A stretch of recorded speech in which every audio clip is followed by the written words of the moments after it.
At sea, off the coast of Iran, in the middle of the night, a small gray aircraft rolled off the deck of an American warship and vanished into the dark. There was no pilot in its cockpit, because there was no cockpit. There was no landing gear, because it was never meant to land. It was the first time in military history that an attack drone had ever been launched into combat from the deck of a warship, and almost nobody outside a sealed command room knew it had happened. For 60 days, Iran had been buying time with statements. That machine was built for something that statements cannot answer. And the question nobody in Tehran dared to say out loud was simple. If the drones never come back, then what exactly is left to deter them? This is the story of how the United States quietly built Iran's worst nightmare out of machines that were designed to be thrown away. It is not a story about a new fighter jet. It is not a story about a superweapon hidden in a hangar. It is a story about numbers, about volume, about the kind of cheap and replaceable hardware that changes how entire nations calculate war. And it is already happening, right now, while most of the world is looking somewhere else. To understand the moment, you have to go back to the pause. For 60 days, two nations circled each other without ever touching. No treaty was signed. No leader shook hands for the cameras. It was quieter than that, an unspoken arrangement that both sides used the same way. To reload, to rethink, and to reposition for whatever came next. On the morning of August 17th, that quiet pause simply ended. There was no extension announced. There was no new meeting scheduled. There was no phone call that broke the silence. According to reporting from the Associated Press, the two sides were standing in almost the exact same places they had been standing on day one. 60 days of waiting, and nothing had been solved. Nothing had even moved. And silence like that is rarely good news. You can see the strain if you know where to look. Ships moving through the Strait of Hormuz are not moving the way they used to. Traffic has not bounced back to normal. Captains are choosing longer routes. Some crews are avoiding the strait completely, worried about mines beneath the surface and small armed boats patrolling the edges of the waterway. The United Kingdom's Maritime Trade Operations Center has recorded real drops in shipping transits on multiple days. This is not a rumor floating around on the internet. This is happening to real ships, carrying real cargo right now in real time. Every hesitation in that waterway sends a ripple through the global economy, whether anyone on land notices it or not. Here's the strange part. While all of this tension was building, Iran was actually losing ground. Its navy is a shadow of what it needs to be. Its air force cannot offer real protection against modern threats. Its missile and drone stockpiles have been worn down, strike after strike. By almost any traditional measure of military strength, Iran enters this new phase weaker than it was when the standoff began. And yet, on the very morning the deadline expired, Iran stepped forward with an announcement of its own, as if nothing had changed at all. Iran said it had reached a deal with Oman, a plan that would let commercial ships pass through the strait using new designated lanes, hugging either the Iranian or the Omani coastline. For a brief moment, it almost sounded hopeful. It almost sounded like the beginning of a real solution. But look closer, and the story falls apart fast. Iranian state media has admitted in plain terms that this new shipping lane will not open until the United States lifts its naval blockade first. Reports have gone even further, describing demands that include war reparations and a cut of the value of every cargo shipment that passes through. This was never really about opening a safe path for ships. It was about Iran trying to buy back power it no longer holds, and that is where the contradiction becomes impossible to miss. Iranian officials have said publicly that no tanker moves through the strait without Iranian permission. Regional commanders have described the waterway as fully under Iranian control. At the very same time, Iran is begging for a blockade to be lifted. Think about that for a second. A nation that truly controlled a waterway would not need to ask anyone for relief from restrictions placed on it. The plea itself gives away the truth. If you were in complete command of something, you would not need permission to use it. The fact that Iran is asking tells you everything about how much power it actually has left. There's also the matter of how Iran is now rewriting its own timeline. According to Iranian officials, the 60-day arrangement never really began at all, because Iran claims it was already broken within days when drone strikes hit commercial shipping, shortly after the pause supposedly took effect. If the clock never started ticking, then, in Iran's version of events, there was nothing to extend and nothing left to negotiate. It is a convenient story, one that lets Iran avoid admitting that time simply ran out on its own terms. For Washington, the message through all 60 days has stayed remarkably consistent. Officials have said clearly that there is no urgency to lift the blockade and no timeline being considered for doing so. The stated goal remains simple: keep the waterway open for the free flow of energy and trade, and refuse any arrangement that would let a single nation tax or control it. As the deadline came and went without resolution, the conversation quietly shifted. It moved away from diplomacy and toward something far more physical, far more permanent, and far harder to talk your way out of. While Iran spent 60 days writing statements and shaping public messaging, The United States spent that same window building something completely different, something that does not care about statements at all. To understand why this shift matters so much, you need to understand what makes this new weapon so different from anything Iran has faced before. This is not a fighter jet. It is not a stealth bomber. It is not even close to the Reaper or the Predator drones that have flown over this region for years, many of which have already been shot down or damaged by Iranian air defenses. This new weapon works on a completely different idea. It is called a one-way attack drone, and the name tells you almost everything you need to know. There is no landing gear, there is no recovery mission, there is no pilot waiting to come home, and no expensive airframe that needs to be repaired and reused. The aircraft itself is the weapon. Once it launches, it is not built to return. That single design choice changes everything about how American air power works in this region. For decades, military planning around aircraft like the F-22, the F-35, and the newer F-47 has revolved around protecting a small number of extremely expensive machines, because each one takes years to build and costs a fortune to replace. A one-way attack drone breaks that entire pattern. Instead of guarding a handful of irreplaceable jets, the military can send out large numbers of cheap, expendable drones, except that some will be lost and still come out ahead on both cost and results. This is not a theory. This is already happening, not just being planned. The math works so well that entire new commands are being built around it. One version of this technology, known as the Lucas drone, has already seen real combat use against Iran. It first appeared in the early stages of the earlier conflict, and it has continued to be used since. Its story traces back to December 2025, when a specialized task force was created as the first dedicated one-way attack drone unit in the region. If this kind of shift feels bigger than a normal news story to you, that is because it is. So, if you're still with me, do something small right now. Comment the word unlock so I know you are paying attention, and share this with someone who needs to understand exactly what is happening in this region before it becomes tomorrow's headline. The rest of this story only gets stranger. The task force achieved something that had never happened before in military history. It launched an attack drone directly from the deck of an American warship. No Navy had ever done that in combat. The ship that carried that launch had spent years being quietly dismissed by analysts as a vessel without a clear purpose, often used as an example of wasted potential. That reputation is gone now. The same ship, once written off, is now at the center of one of the most closely watched military operations in the region. By the middle of the year, that same unit had expanded even further, directing unmanned attack vessels against port facilities inside Iran itself. What started as a single experimental launch has become a repeated operational pattern. And that shift from concept to constant use tells you how fast this entire program has grown.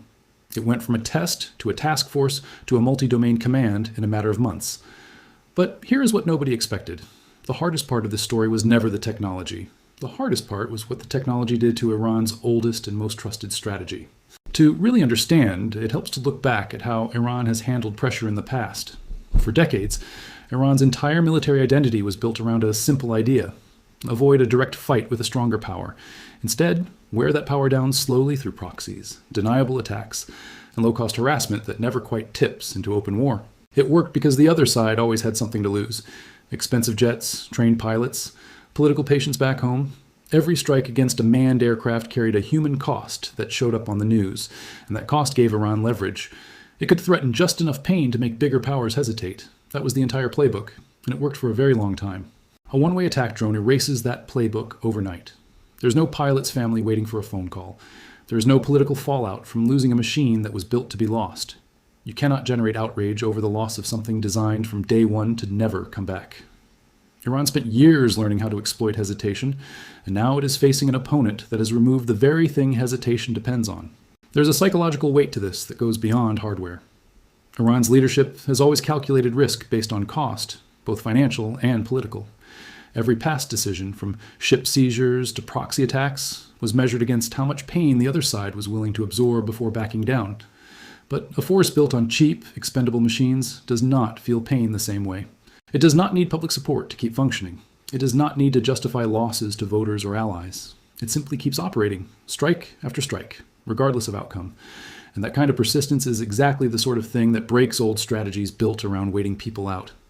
You cannot wait out something that does not get tired and does not grieve. Now here's the part that should make this whole story feel different from everything that came before it. The forces being built around Iran right now are not a single weapon. They are a system, a network, a way of fighting that keeps growing whether Iran shows up to negotiate or not. And the command running the whole thing operates out of a place most people would never guess. That command is Special Operations Command Central, based in Tampa, Florida. responsible for military operations across 21 countries. It is worth pointing out that this is not how large multinational military programs are usually built. Normally, partner nations are chosen first, agreements are signed, and only then does the infrastructure follow. Here, the order has been flipped completely. The technology and the organization are being built first, with formal partnerships expected to come later, if they come at all. But even the most advanced drone in the world still needs a human somewhere in the loop. It requires a live data connection and a person capable of confirming a target and making the final call. Machines can fly, machines cannot yet decide who lives and who dies. This is exactly where fighter pilots come back into the picture. Not flying solo missions anymore, but acting as coordinators for entire groups of drones flying alongside them. A pilot in the cockpit can update targeting information in real time and pass it directly to nearby drones, adjusting their objectives as the situation on the ground changes by the minute. There is also a quieter advantage hiding inside all of this that rarely gets discussed. A drone task force does not just save money, it saves time. Building a new fighter jet takes years of design, testing, and approval before a single unit reaches the battlefield. A one-way attack drone can be produced, tested, and deployed on a timeline measured in months, sometimes even weeks. That speed matters enormously in a standoff like this one, where the side that can adapt and scale the fastest often ends up holding the real advantage, regardless of who has the larger military on paper. Every month that passes is another month of production. Every month of production is another wall being built around Iran's options. And this connects to something bigger already happening across American air power: the pairing of manned fighter jets with artificial intelligence-controlled systems. Earlier this year, a heavily modified F-16 known as the X-62 Vista completed a series of AI-controlled intercepts against a live target aircraft, proving that autonomous systems can independently track and lock onto a target without a human directly flying the maneuver. Put all of this together, and you start to see the shape of something new. A layered force made of cheap, expendable drones, human pilots, and artificial intelligence, all working together, growing stronger every single month, whether or not anyone signs a diplomatic agreement. Iran is not facing a single threat. It is facing a machine that gets smarter while it waits. On August 13th, before the 60-day arrangement had even officially expired, Central Command made an announcement that quietly signaled exactly where this was heading. It revealed the formation of Task Force Falcon Strike, a new command built directly on the foundation of its predecessor, Task Force Scorpion Strike. Officials described it as the first multi-domain, multinational attack drone task force ever assembled. A title that sounds technical, but actually explains something genuinely new about how modern military coordination works. The word multi-domain is the key to understanding why this force is different from anything that came before it.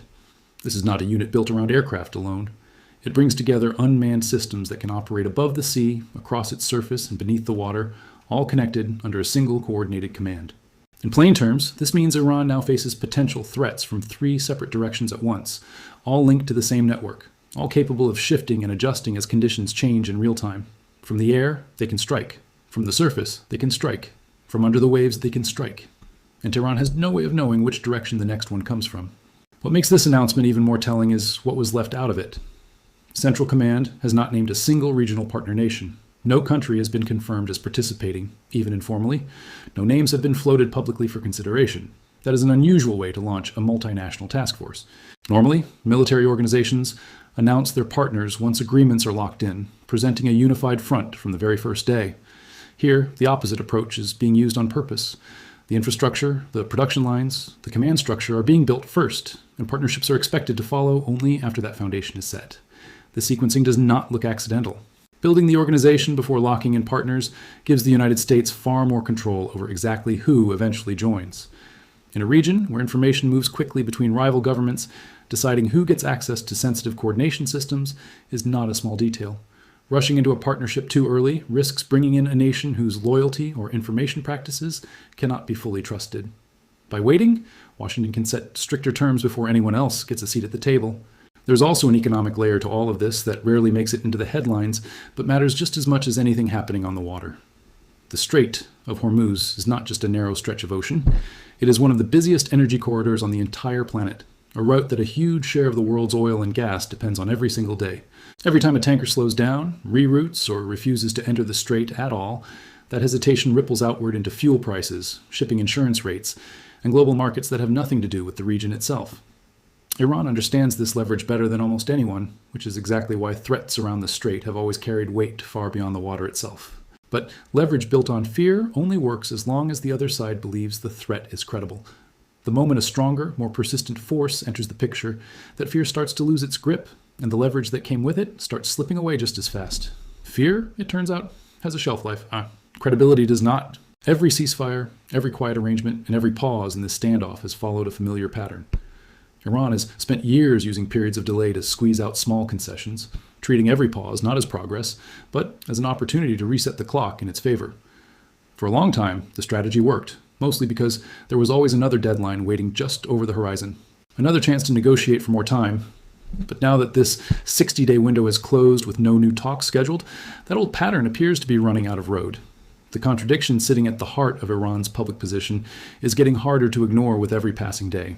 On one side, Iranian officials insist that the Strait of Hormuz remains under complete Iranian control, backed by statements from military commanders claiming that no vessel can pass without their permission. On the other side, Iran keeps demanding that the United States lift its naval blockade, a demand that only makes sense if the blockade is actually working against them. A country that genuinely controlled a waterway would not need to beg for relief from restrictions placed on it by an outside force. The demand itself quietly cancels out the claim that comes with it. And this gap becomes even more obvious once you look at the proposed shipping deal with Oman more closely. On paper, it looked like a real path forward, with ships traveling through designated lanes along the Iranian and Omani coastlines. But once you raid past the surface, as reported through Iranian state media, that lane will not open until the United States lifts its blockade first. Additional reported conditions, including payments tied to the value of passing cargo, suggest this was never really about restoring safe passage at all. It looks far more like an attempt to buy back leverage that Iran no longer has any real claim to. Central Command, for its part, maintains that the southern route through the strait remains open for commercial shipping. Independent monitoring from the United Kingdom's Maritime Trade Operations Center shows transit numbers dropping on certain days, a direct reflection of the ongoing risk from mines and small-scale threats along the waterway. This gap between what Iran says it controls and what is actually happening on the water is the real story underneath all of this. Iran can make statements. Iran can position small groups near shipping lanes. But making threats and actually holding the waterway that the world treats as accessible are two very different things. And right now, that difference is on full display for anyone paying attention. Think about how this compares to earlier flashpoints between these two countries. In the past, moments of maximum tension almost always ended the same way. A strike, a warning, a pause, and then a slow return to an uneasy status quo that let both sides claim they had not backed down. That cycle depended on one important thing: a limit on how long either side could sustain pressure without paying a real cost. Manned aircraft cost too much to fly nonstop. Ships needed crews who needed rest. Public patience for open conflict wore thin after a few weeks at most. Every previous standoff eventually cooled off because sustaining pressure was expensive and difficult for everyone involved. This new drone task force does not follow that old rhythm.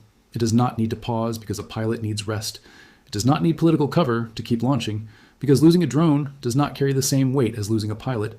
It can sit, wait, and strike on a schedule that has nothing to do with how long a normal military campaign is supposed to last. That alone should tell you why this moment feels different from every tense standoff that came before it. The tools available to Washington right now were simply not available the last time tensions here reached a boiling point. And Iran's old strategy was never designed to survive an opponent that does not get tired. Here is what that realization looks like when it finally lands. If you have made it this far, you already understand why this story matters more than most people scrolling past it realize. Take 15 seconds right now, hit subscribe if you have not already, and drop one word in the comments describing how you think this ends. The answer you give today might look very different by this time next year. Iran's own retelling of the 60-day period adds one more layer to this picture. According to Iranian officials, the arrangement never truly began at all, since Iran claims it was already violated within days, reportedly through drone strikes on shipping shortly after it supposedly took effect. If Iran does not consider the period to have ever started, then in its own framing, there is no clock to extend and no failed deadline it has to explain to anyone. It is a way of rewriting the story so that nothing looks like a loss, even when everything points to one. Washington's response through all of this has stayed steady and unchanged. Officials have repeatedly said there's no urgency to lift the blockade and no timeline currently being considered for it. The stated priority remains protecting the free flow of energy and trade through the strait, with zero willingness to accept any arrangement that allows a single nation to tax or control passage through it. What the standoff really reveals is not just a diplomatic disagreement. It is a mismatch between what Iran is demanding and what Iran is actually capable of enforcing on the ground. Its naval forces remain limited.